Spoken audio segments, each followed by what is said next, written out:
শুভ সকাল প্রিয় দর্শক, একুশে টেলিভিশনের প্রভাতী আয়োজন একুশে সকাল অনুষ্ঠানে আপনাদের সকলকে স্বাগত জানাচ্ছি আমি রমানা আমিন। প্রতিটি পরিবর্তনই হোক মানুষের জীবনের সুখ ও আনন্দময়।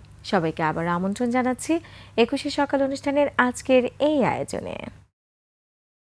আজ একুশে সকাল অনুষ্ঠানে বিভিন্ন অংশে থাকছে আজ ও আগামীকালের আবহাওয়ার খবর, একুশে টিভি হাইলাইটস, ইতিহাসের এই দিনে জানেন কি, আমাদের উদ্ভিদ আমাদের পরিবেশ এবং থাকছে প্রিয় শিল্পীর একটি মিউজিক ভিডিও। দর্শক, শুরুতেই আজ ও আগামীকালের আবহাওয়ার খবর। আজ মঙ্গলবার 14 জুলাই 2026 খ্রিস্টাব্দ, 30 আষাঢ় বর্ষাকাল 1433 বঙ্গাব্দ, 29 মহরম 1447 হিজরি।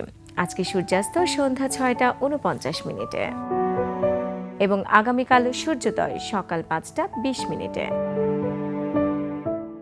এদিকে আবহাওয়া অধিদপ্তরের পূর্বাভাসে বলা হয়েছে, অস্থায়ীভাবে আংশিক মেঘলা আকাশ সহ সারা দেশের আবহাওয়া শুষ্ক থাকবে। কিছু অঞ্চলে তীব্র গরম পড়বে বলে আশঙ্কা করা হচ্ছে। প্রিয় দর্শক, এতক্ষণ দেখছিলেন আবহাওয়ার খবর। প্রতিদিনের মতো আজও একুশে টেলিভিশনের পর্দায় থাকছে তথ্য ও বিনোদনে ভরপুর দারুণ সব আয়োজন। সারাদিন আমাদের চ্যানেলে কি কি বিশেষ অনুষ্ঠান থাকছে দিনের শুরুতেই তা আপনাদেরকে এক নজরে জানিয়ে দিতে আমাদের এবারের সেগমেন্ট একুশে টিভি হাইলাইটস। চলুন দেখে নেওয়া যাক আজকের আকর্ষণীয় অনুষ্ঠানগুলোর এক ঝলক একুশে টিভি হাইলাইটস সেগমেন্টে। একটা প্রেমের জন্ম হয় রে এক জোড়া মনে। মা পরের জমিতে মাটি কাটে আর ছেলে পায়ের উপর পা রেখে বসে বসে খায়।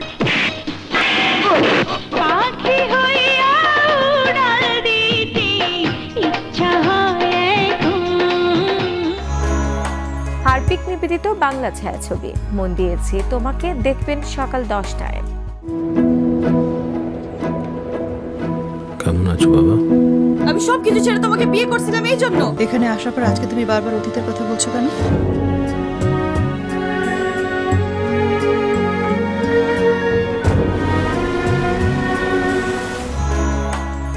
বাংলা ছায়াছবি ডুব, দেখবেন বিকাল 3টায়।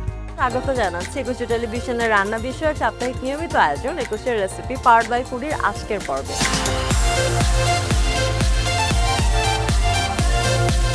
ঝটপট তৈরি হয়ে গেল crispy garden green with balsamic dressing. Sadia রোশনির সূচনার উপস্থাপনায় ও মুনতাসির বিপনের প্রযোজনায় একুশের রেসিপি, দেখবেন রাত 8টায়। আলেসিও, এই শপথ কখনো ভুলো না। এখন থেকে তুমি দাদিমার কাছেই থাকবে। এটা রাখো, তোমাকে দিলাম। ওকে কি শাস্তি দেয়া যায়? আমি স্বীকার করছি, আমি ভুল করেছি। উৎসব এখনো শুরুই হয়নি। মেগা সিরিয়াল মো, দেখবেন রাত 10টা 30 মিনিটে। প্রিয় দর্শক, এতক্ষণ দেখছিলেন একুশে টিভি হাইলাইট সেগমেন্টে। কালের গহ্বরে হারিয়ে যায় সময়, আর এই সময়ে ঘটে চলে নানা ঘটনা।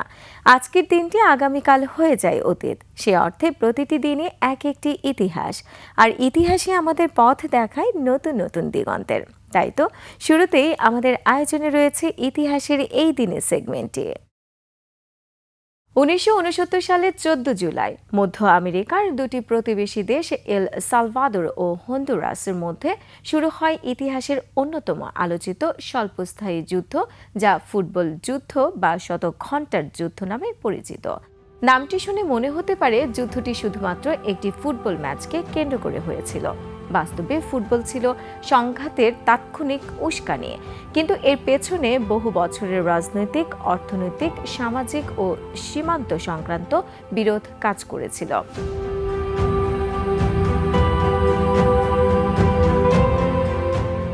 1970 সালের ফিফা বিশ্বকাপের বাছাই পর্বে এল সালভাদোর ও হন্ডুরাসের মধ্যে 3টি উত্তেজনাপূর্ণ ম্যাচ অনুষ্ঠিত হয়।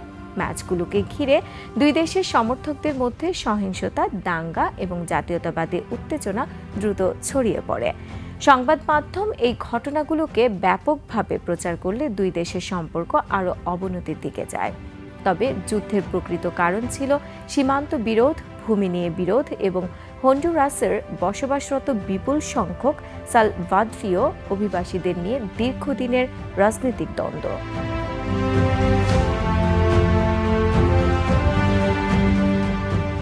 1969 সালের 14 জুলাই এল সালভাদোরের সামরিক বাহিনী হন্ডুরাসে আক্রমণ চালালে এই যুদ্ধের সূচনা হয়। স্থল ও আকাশপথে উভয় দেশই সামরিক অভিযান পরিচালনা করে। সংঘর্ষ মাত্র 4 দিন স্থায়ী হলেও এর প্রভাব ছিল অত্যন্ত ভয়াবহ। বিভিন্ন সূত্র অনুযায়ী এই যুদ্ধে প্রায় 2000 থেকে 6000 মানুষের মৃত্যু ঘটে এবং হাজার হাজার মানুষ আহত ও গৃহহীন হয়ে পড়ে। এছাড়া প্রায় 3 লাখ সালভাদোরীয় অভিবাসীকে হন্ডুরাস ছেড়ে নিজ দেশে ফিরে যেতে বাধ্য করা হয়, যা উভয় দেশের অর্থনীতি ও সমাজে দীর্ঘমেয়াদী সংকট সৃষ্টি করে।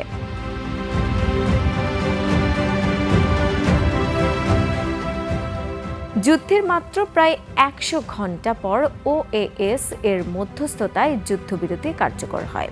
এরপর ধীরে ধীরে উভয় দেশ সেনা প্রত্যাহার করে।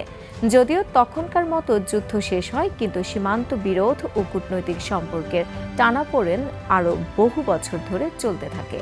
অবশেষে আন্তর্জাতিক আদালতের রায় এবং আলোচনার মাধ্যমে সীমান্ত বিরোধের বড় অংশের সমাধান হয়।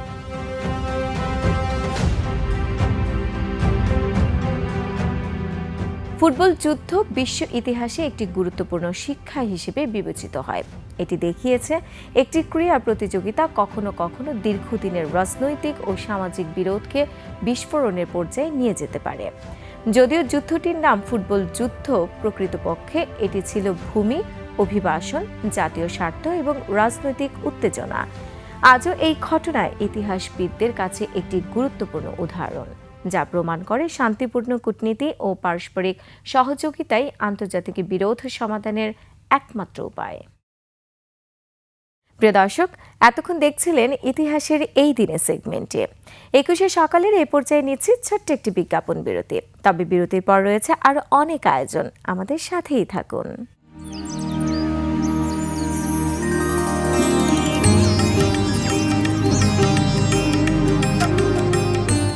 প্রিয় দর্শক, বিরতির পর আবারও স্বাগত জানাচ্ছি 21শে টেলিভিশনের প্রভাতী আয়োজনে 21শে সকালের আজকের আয়োজনে।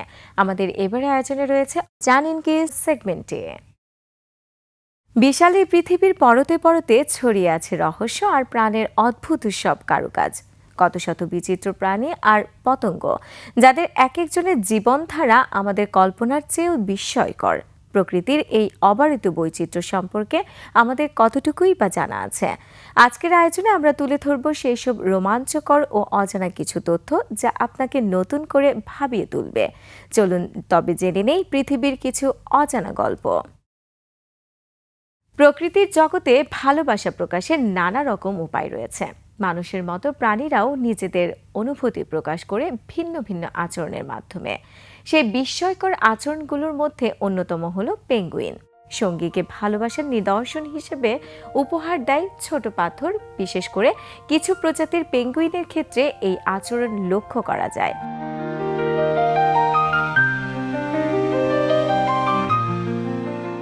প্রজনন মৌসুমে পুরুষ পেঙ্গুইন সমুদ্র তীর বা পাথুরে এলাকায় ঘুরে সবচেয়ে সুন্দর, মসৃণ ও উপযুক্ত একটি ছোট পাথর খুঁজে বের করার চেষ্টা করে।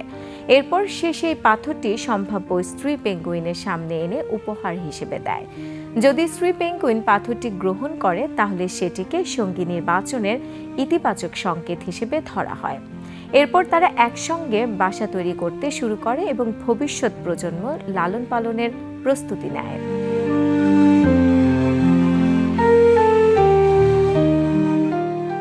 এই পাথরের গুরুত্ব শুধু প্রতীকী নয়, বাস্তবও বটে। পেঙ্গুইনেরা সাধারণত মাটি, বরফ বা কঙ্করপূর্ণ স্থানে বাসা তৈরি করে। ছোট পাথর দিয়ে তৈরি বাসা ডিমকে ভেজা বা ঠান্ডা মাটি থেকে কিছুটা উঁচুতে রাখতে সাহায্য করে।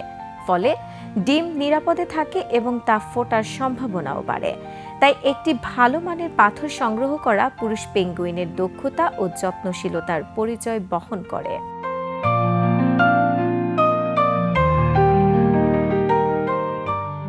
মজার বিষয় হলো, পাথরের এত মূল্য থাকায় কখনো কখনো পেঙ্গুইনদের মধ্যে পাথর চুরি করার ঘটনাও দেখা যায়।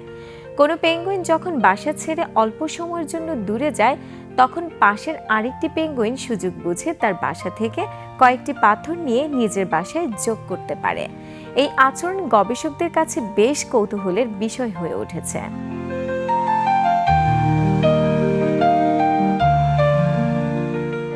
একটি বিষয় মনে রাখা জরুরি, সব পেঙ্গুইন প্রজাতি একইভাবে পাথর উপহার দেয় না এবং প্রতিটি জুটির ক্ষেত্রেও এটি ঘটে এমন নয়। জনপ্রিয় সংস্কৃতিতে এই আচরণকে অনেক সময় রোমান্টিকভাবে উপস্থাপন করা হলেও বিজ্ঞানীরা এটিকে মূলত সঙ্গী নির্বাচন ও সফল প্রযোজনের ক্ষেত্রে সম্পর্কিত একটি প্রাকৃতিক আচরণ হিসেবে ব্যাখ্যা করেন।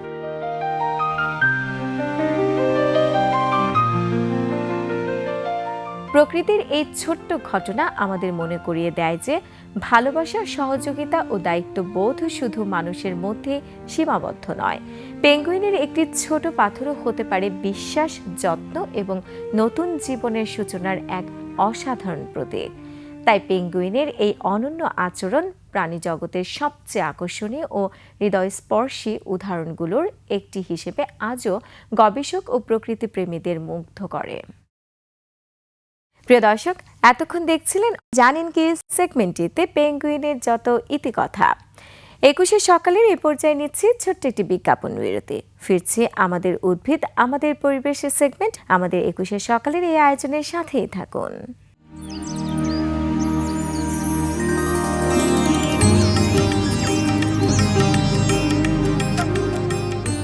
প্রিয় দর্শক, বিরতির পর আবারও স্বাগত জানাচ্ছি 21শে টেলিভিশনের প্রভাতী আয়োজনে 21শে সকালের আজকের আয়োজনে। আমাদের এবার আয়োজনে রয়েছে আমাদের উদ্ভিদ আমাদের পরিবেশের সেগমেন্টে। আমাদের জীবনের সবচেয়ে গুরুত্বপূর্ণ উপাদান হলো উদ্ভিদ। আর মানুষ বেঁচে থাকার জন্য উদ্ভিদ থেকে যেমন অক্সিজেন গ্রহণ করে, তেমনি কিন্তু উদ্ভিদও মানুষ থেকে কার্বন ডাই অক্সাইড গ্রহণ করে। আর প্রতিটি উদ্ভিদেরই আলাদা আলাদা কিছু গুণাগুণ আছে যা মানুষের জীবন ধারণের জন্য অনেক গুরুত্বপূর্ণ। প্রিয় দর্শক, এমনই কিছু উদ্ভিদের বৈশিষ্ট্য নিয়ে সাজানো হয়ে থাকে আমাদের উদ্ভিদ আমাদের পরিবেশ এই সেগমেন্টে।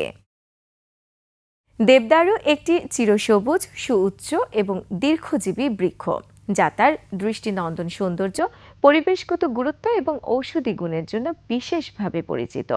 এটি পাইন পরিবারের সদস্য এবং প্রাকৃতিকভাবে হিমালয় অঞ্চলে জন্মালেও বর্তমানে বাংলাদেশ সহ বিশ্বের বিভিন্ন দেশে সৌন্দর্য বর্ধন ও বনায়নের উদ্দেশ্যে রোপণ করা হয়। দেবদারু শব্দের অর্থ দেবতাদের বৃক্ষ, যা এর ঐতিহাসিক ও সাংস্কৃতিক গুরুত্বকে নির্দেশ করে।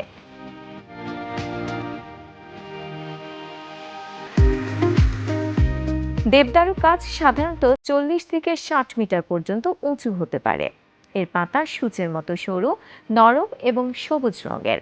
গাছটির শাখা প্রশাখায় সুষমভাবে বিস্তৃত হওয়ায় এটি পার্ক, শিক্ষা প্রতিষ্ঠান, রাস্তার পাশ এবং বাগানের সৌন্দর্য বৃদ্ধি করে।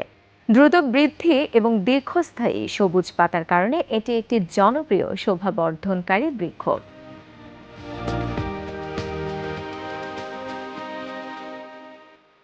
পরিবেশ সংরক্ষণে দেবদারুর ভূমিকা অত্যন্ত গুরুত্বপূর্ণ।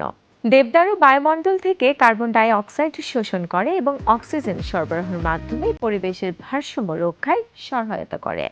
এর ঘন পাতা ধুলাবালি ও বায়ু দূষণ কমাতে সাহায্য করে এবং পাখি ও অন্যান্য বন্য প্রাণীর নিরাপদ আশ্রয়স্থল হিসেবে কাজ করে। পাহাড়ি অঞ্চলে দেবদারুর শক্তিশালী শিকড় মাটির ক্ষয় ও ভূমি ধসের ঝুঁকি কমাতে গুরুত্বপূর্ণ ভূমিকা পালন করে।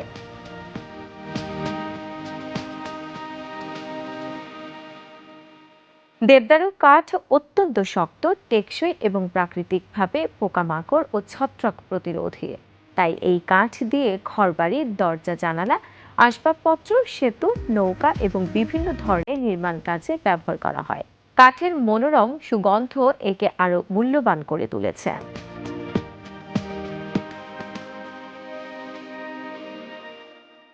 দেবদারু কাঠ ও পাতা থেকে প্রাপ্ত তেল বহু বছর ধরে ঐতিহ্যবাহী চিকিৎসায় ব্যবহৃত হয়ে আসছে।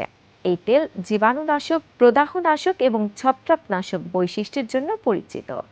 এটি ত্বকের কিছু সংক্রমণ, ক্ষত, চুলকানি এবং পেশির ব্যথা উপশমে ব্যবহার করা হয়। এছাড়া অ্যারোমা থেরাপিতে দেবদারুর সুগন্ধি তেল মানসিক চাপ কমাতে, মনকে শান্ত রাখতে এবং ঘুমের মান উন্নত করতে ব্যবহৃত হয়।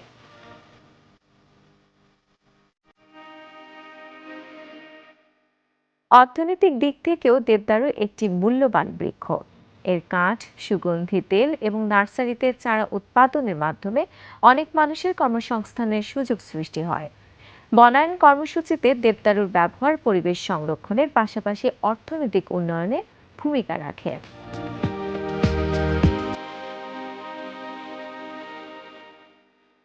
দেবদারু শুধু একটি সৌন্দর্য বর্ধনকারী গাছই নয়, এটি পরিবেশ রক্ষা, বনায়ন, কাঠ শিল্প, ঔষধি ব্যবহার এবং জীববৈচিত্র্য সংরক্ষণে গুরুত্বপূর্ণ অবদান রাখা একটি বহুমুখী বৃক্ষ।